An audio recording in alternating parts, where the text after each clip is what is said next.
بسم اللہ الرحمن الرحیم۔ السلام علیکم ورحمۃ اللہ وبرکاتہ۔ آج کا جو ویڈیو ہے وہ رزق کی وسعت کے لیے اور رزق میں کشادگی کے لیے بہترین مجرب عمل ہے۔ قرآن شریف کی ایک آیات ہے سورہ عنکبوت کی۔ اس آیات کو فجر کی نماز کے بعد جو آدمی پڑھتا ہے اللہ جل شانہ اس کے رزق میں وسعت عطا فرماتے ہیں۔ رزق کے بارے میں جتنے بھی مسائل ہیں تمام اللہ جل شانہ حل فرمائیں گے، خواہ وہ کاروبار کی تنگی ہے، خواہ وہ اس کے اوپر قرضے چڑھے ہوئے ہو اور قرضوں کے نیچے دبا ہوا ہو، اور اسی طرح یہ آدمی گھریلو پریشانی میں مبتلا ہو، یعنی رزق کے معاملے میں یہ پریشان ہو، تو انشاءاللہ اس عمل کی برکت سے اللہ جل شانہ وہ تمام رزق کے پریشانی اللہ جل شانہ حل فرمائیں گے۔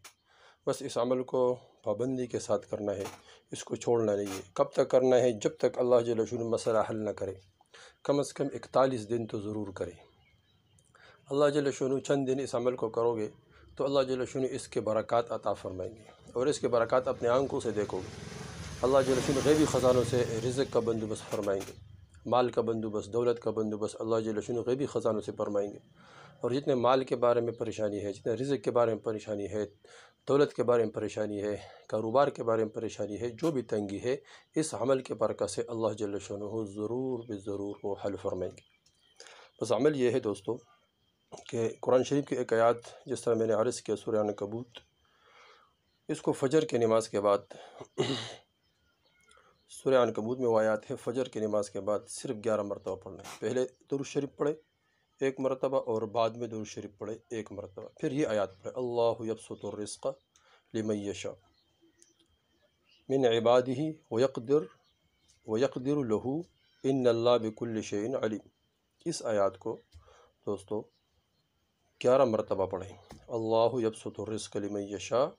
من عبادہ ویقدر لہ ان اللہ بکل شیء علیم۔ چھوٹا سا آیات ہے، سورہ عنکبوت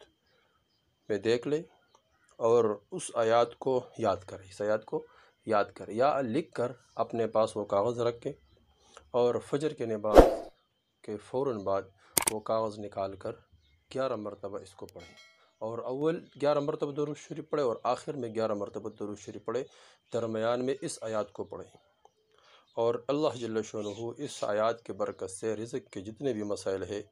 تمام اللہ جل شانہ حل فرمائیں گے۔ کیونکہ آیات کا ترجمہ بہت عجیب ہے، بہت زبردست ہے کہ اللہ یبسط الرزق لمن یشاء، اللہ رزق میں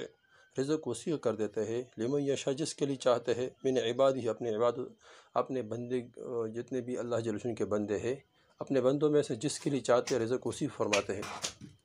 اور جس کے لیے چاہتے ہیں اللہ جل شانہ رزق تنگ کر دیتے ہیں۔ یا ان اللہ بکل شیء علیم، اللہ جل شانہ ہر چیز پر اللہ جل شانہ علم رکھنے والا ہے، ہر چیز کے قادر اور مالک اور خالق اور رازق اللہ ہے۔ تو اس آیات کو اللہ یبسط الرزق لمن یشاء من عبادہ ویقدر لہ ان اللہ بکل شیء علیم، اس آیات کو صرف 11 مرتبہ فجر کی نماز کے بعد پڑھے، اور خود بھی اس آیات کو پڑھے تو انشاءاللہ خود تمام رزق کے مسائل حل ہو جائیں گے۔ اور اسی طرح اور بھی گھر میں جتنے بھی افراد ہیں، جتنے بھی مرد ہے، عورت ہے اور بچے ہیں، جو بھی قرآن پڑھا ہوا ہے یا نہیں پڑھا ہوا ہے، تو یہ چھوٹا سا آیات ہے، ان کو یاد کرواؤ یا لکھ کر سب کو یہ پرچیاں دے دو، اور پھر اس کو یہ اس عمل کے لیے کہو، اور اس کے ترتیب بتاؤ کہ فجر کی نماز پڑھ کر اپنے جگہ پر بیٹھ جائے اور 11 مرتبہ درود شریف پڑھے، پھر 11 مرتبہ اس آیات کو پڑھے، اور اس کے بعد دعا مانگے، انشاءاللہ اللہ جل شانہ رزق کے بارے میں جتنے بھی مسائل ہیں وہ تمام کے تمام اللہ جل شانہ حل فرمائیں گے۔ اس عمل کو خود کریں، گھر والوں سے کروائے، اور اسی طرح جتنے بھی دوست ہیں، احباب ہیں، جتنے بھی ساتھی ہیں، تو جو بھی رزق کے بارے میں پریشان ہے اور کوئی پریشان نہیں ہے اور خود بھی وسیع رزق اس کے پاس ہے، لیکن اس وظیفے کو کرتا رہا کرے، انشاءاللہ جو رزق ہے اس میں اللہ جل شانہ برکت عطا فرمائیں گے، جو مال ہے اس میں برکت عطا فرمائیں گے، اور مال کے زوال سے اللہ جل شانہ انسان کی حفاظت فرمائیں گے، کاروبار زبردست انداز سے چلے گا، اور اس طرح تمام مسائل اللہ جل شانہ حل فرمائیں گے۔ اس وظیفے کو خود کرے، آگے شیئر کرے تاکہ سب کو فائدہ ہو جائے۔ والسلام۔